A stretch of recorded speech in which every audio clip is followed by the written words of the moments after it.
Bismillahirrahmanirrahim. Assalamualaikum. Ni hao. I'm Lily Suryanti. I'm from the School of Management in University Science Malaysia, a state in Malaysia. And I'm here to share with everyone here on a project that I've been doing since the end of 2019 with a number of industry players in developing a commuting safety management system. It's a community-based project in a new industrial park area in the state of Pulau Pinang, Malaysia. So a little bit about where Malaysia is. Malaysia is somewhere down south, a country in the peninsula, and a country above Singapore. And here in Penang is actually a state in the northern part of Malaysia. Small state, is an island actually, with a little bit of land in the mainland as well. And the red circle there represent the area of industrial park where my project is located at.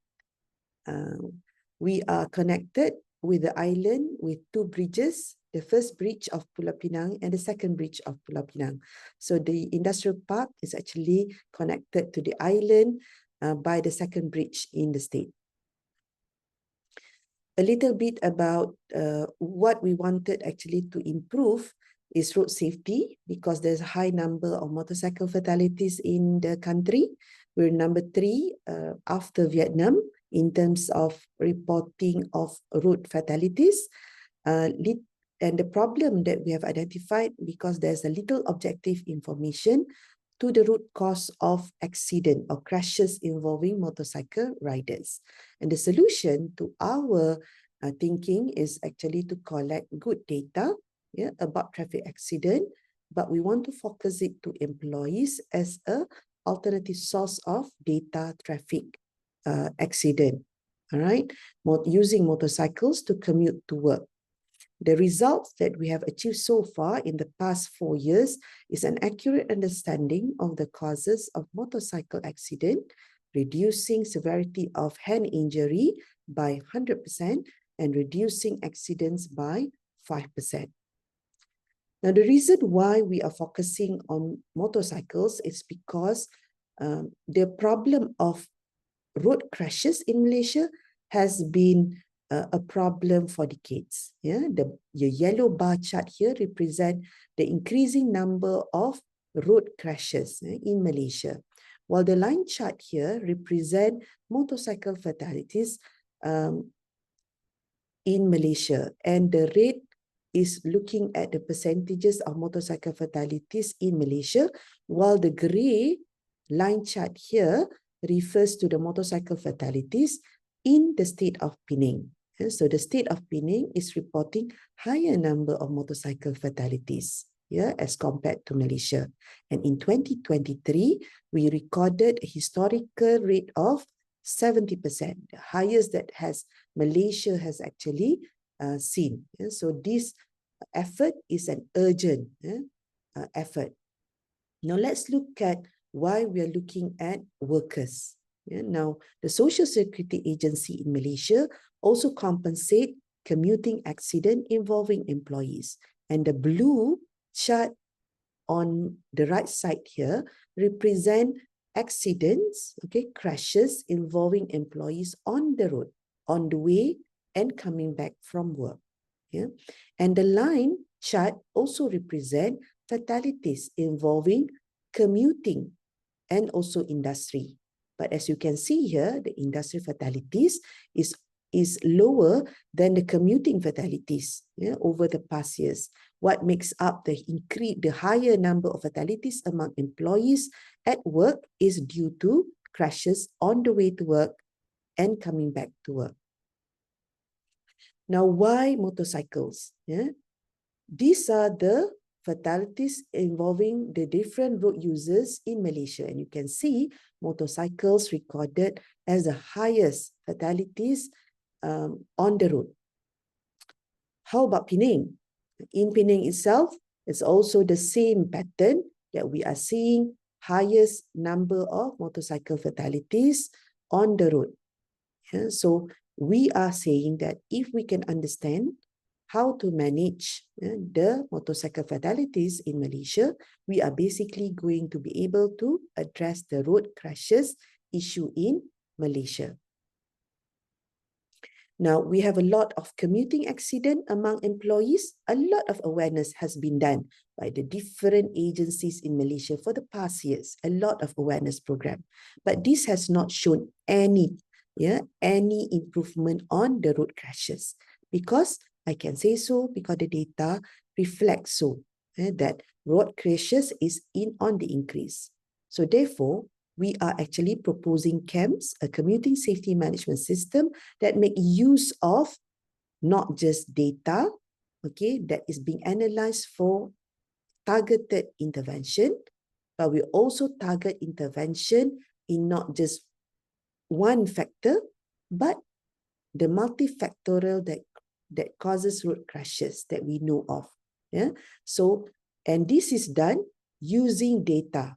Okay, data that we acquired from the different parties. Now from the Social Security Agency, from the Royal Malaysian Police, and also from the industries themselves.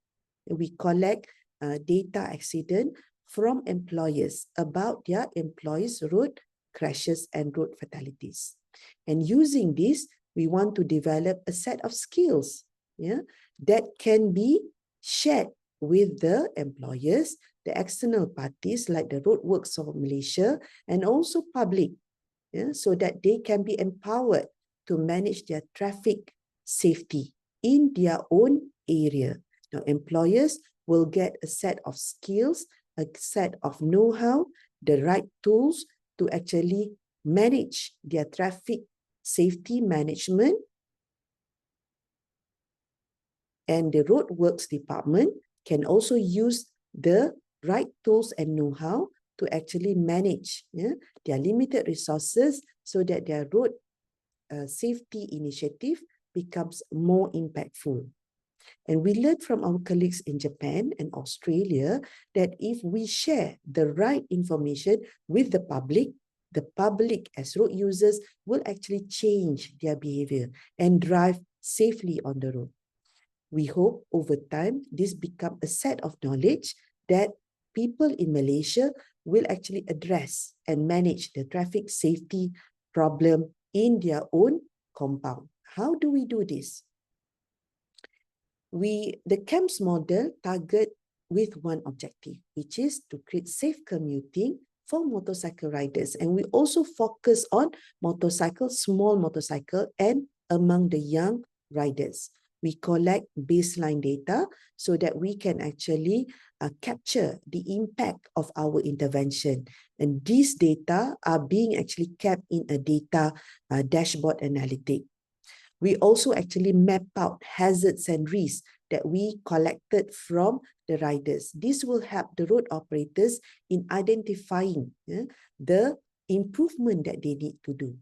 Our data also capture the location through GPS map, so that we have latitude and longitude of the hazards. And these hazards are timely. They are current. They can be communicated to the road operators immediately for rectification and maintenance. With the accident, okay, we also actually map out the commuting behavior of the riders. We also know now, okay, what to look at, and we use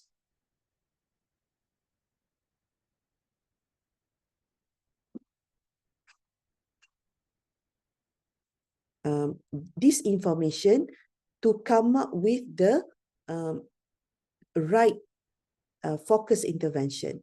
Currently, what we have is actually the type of data on the left that is provided by the police. Now, what we have now is the more focus analysis on the type of things that we need to address. For instance, we already know that the main causes of road crashes is actually the human error. But from our data, we also learned that human error composed of the riders themselves and also of causes of other road users. So who are these other road users? Are they the truck commercial drivers? No. From our data, we also look at the yellow here on the motorcycle riders, and the root cause, the majority root cause is skidding. From skidding, we learn that the motorcycle riders have lack competency in managing their motorcycles. Now, among the other drivers, we also learn that the four-wheeler, not the other type of vehicle, the four-wheeler has been a hazard that needs to be avoided by the motorcycle riders where at junction, mostly at junction. So our data allows us to improve our training. We now focus our training into hazard avoidance skill and also on balancing act so that the motorcycle riders could actually improve their control, their management of their own machine, that is the motorcycles. So very objective, very focused, and we focus our training into 80% of our training time into these two skills. And we also improve our training delivery into getting more involvement from the riders themselves, because these riders are experienced riders that has been riding the motorbike for many years. And what we had achieved is a zero accident for the period of 10 months among our riders. Then we also actually look at the type of injury. And we discovered the majority of injury involved the hand of the riders. And as a control measure, we also look at the type of PPE that is used by riders. And we discovered gloves is the least used by these riders. And what we did was, we actually hand over gloves to our riders to observe impact. And we monitor the compliance as an administrative control measure, and we also monitor the type of injury. Now, on my left here showed the different type of injury when a rider had an accident and did not wear any glove after this intervention. But the photos on the right here shows the hand injury, okay, if there is, to those who actually wear gloves after the gloves intervention. And you can see here, there's almost no injury to the hand when they wear gloves and have had an accident. So this is good. 100% injury, severity injury elimination. So we know that this works. Okay. So these are some of the intervention that we did. We also did not eliminate the infra intervention. And we approach out the road operators where our riders use the road, okay, for intervention. One is the industrial park road operators themselves. So they did these road works, 6 feet, digging 6 feet for cable, electric cable, to put cables, electric cables, but without proper signages and also condonation. So we actually communicated to them that this is a better way of eliminating any potential hazards which had happened when they didn't listen to us. There's actually a car that went into the big hole of 6 feet. 1 week after we communicated to them. So after that, they actually complied to the good behavior and put in bigger and better signage. You can see here the signages is as tall as the van. Okay. And we also actually communicated the road improvement to the highway authorities. We had this accident with our worker one morning because this shoulder, okay, road shoulder is actually not condoned properly for the motorcycle, okay? And he fell because he got confused and had an emergency brake and fell. And this was communicated to the road highway operators, and within less than 12 hours, a blinker is installed and also proper condonation of the shoulder of the road, making it clearer to the road bikers that they cannot use this shoulder for access. All right. Then we also work with the community in the industrial park when they actually did some road construction. They did a construction at their factories and were using the slip road, which was supposed to be kept cleared for the incoming car coming from the junction near their plant. Yeah. So we communicated this to them and how it will be dangerous and should be kept clear. And we managed to get it cleared from the next day up to until they finish the construction. Yeah, that is 180 days. The slip road was made clear for the car to safely merge into the main road. Yeah. We also make some comments on the U-turn, the new U-turn that was installed in a very straight road. It was not properly signaling to the incoming car that there will be a U-turn up front. So we actually asked them to put in cut poles. This will actually allow the incoming lorries and cars in this industrial park to understand that there's actually hazards or a potential risk because of the U-turn that is done by the opposite from the opposite direction. And these cut poles were installed for the road users in less than a month. So we did all this and we monitor progress, okay, and what doesn't work or not working very well is being actually reviewed by the team and will be communicated. So who are involved in this project? So we had the University of Malaysia as the main driver who analyzed the result, reporting, coming out with the suggestion for improvement. Then we have the partner in industry who has this know-how and technique of safety riding to help us train the riders in the community. Then we have the community themselves, the tenants, the industry, to actually be part of. They actually have to pay to get their riders to be well trained, to safely train. They can get us to help communicate the problem to the road operators and so on. So these are their commitment. They have to commit to data collection. Then they actually have to give me data when required. Now, the Penang state government itself actually endorsed this project, and where they help us to get connected with the other authorities that are part of the road safety agencies and help us to actually implement the other intervention that is required. Now, this is the team of players for this project. So we have people that is specialized in behavior like myself. Then we have the civil engineers who are expert in transport. We also have key people from the industry to help us work with the industry. So this is a community that actually look into this road safety. And this is what we had done so far for the past 4 years.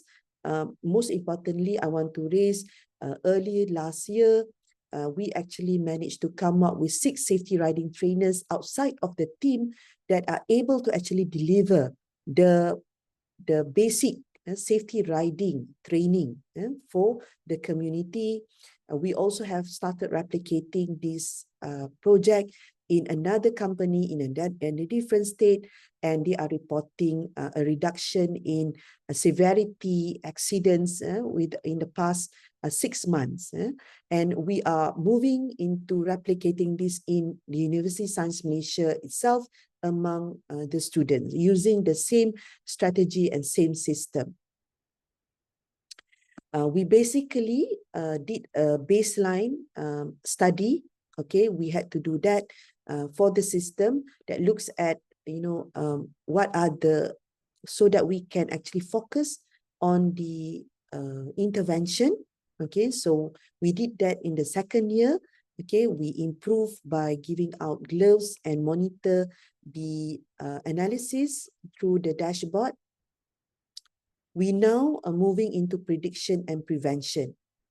We continue with the training, but we also wanted to prevent by getting the road operators to actually rectify the maintenance required by the environment, the road environment. We also want to focus on the replication, and that's what we are doing now with the other two sites that is also being